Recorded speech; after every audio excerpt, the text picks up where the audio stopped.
kapapsi, kamamsi, nagluluto tayo ng tinolang manok. Ito ating mga ingredients na gagamitin.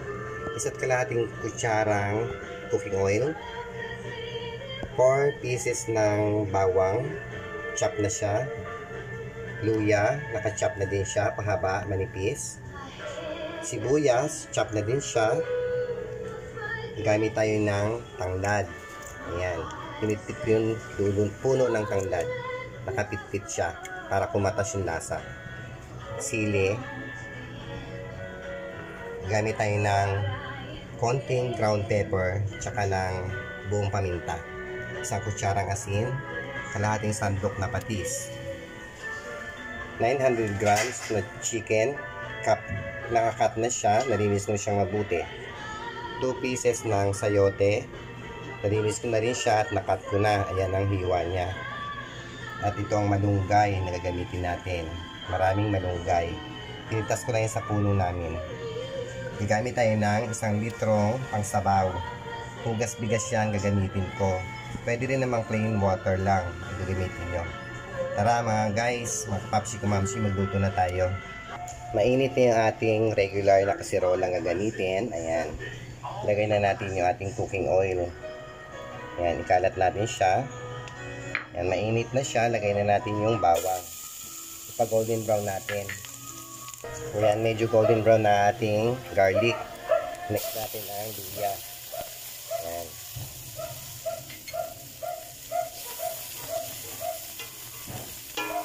Pag golden brown natin pagis yung luya, mga kapapsi kamamsi, konti na ako magmantika. Kasi yung chicken, nagmamantika siya, medyo may taba-taba yan. Kaya medyo bawas tayo ng cooking oil.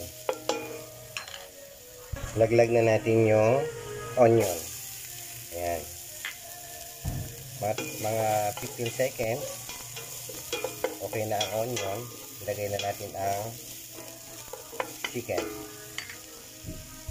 Ayan guys. Lagay na natin yung chicken. Dinrain kong mabuti yung chicken. Pagkahugas ko, dinrain ko siyang mabuti. Para walang tubig na sumama. Ayan. Pasangkutsahin natin siya ng mga 7 minutes hanggang 10 minutes para malutong mabuti yung chicken. Kumatas yung manok, kumatas yung chicken. Tapos lagay na tayo ngayon ng 1 kutsarang asin. Ayan. Sa 10 minutes na yan, pagsasangkutsa natin, hahalo-haluin natin ng 3 beses yun. So guys, takpan natin para masangkut siyang mabuti.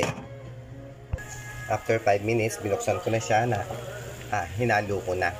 Nilagay natin tong tanglad para mas lumasa yung tanglad habang nagsasangkut siya tayo. Ayan. Patuloy natin siyang isangkut siya ng 5 minutes pa. Ayan guys, 10 minutes na natin siyang nasasangkut siya. Ngayon, ayan na. Lumabas na ang katas niya, nagsabaw na. Oh. Kasi nagsasabaw ang chicken. Ilagay na natin yung sayote. Yan. Mamaya na tayo magsasabaw. Medyo palambutan natin ng konti yung sayote. Ayan. In 3 minutes, yan, pwede tayo magsabaw. Haluin natin saglit. Yan. Para kumailalim yung sayote. Yan.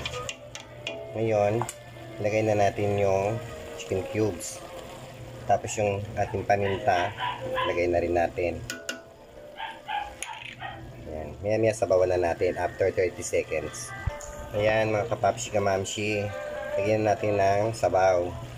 Sabawan na natin siya para magtimpla na tayo ngayon. Pag kumulo na yan, magtitimpla na tayo. At titikman natin kung anong lasa na.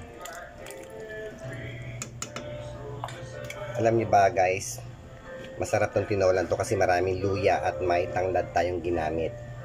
Kaya magiging masarap ang ating sabaw today. Ayan guys, natikman ko na siya. Konting lambot na lang yung sayote. So kulang sa sa lasa.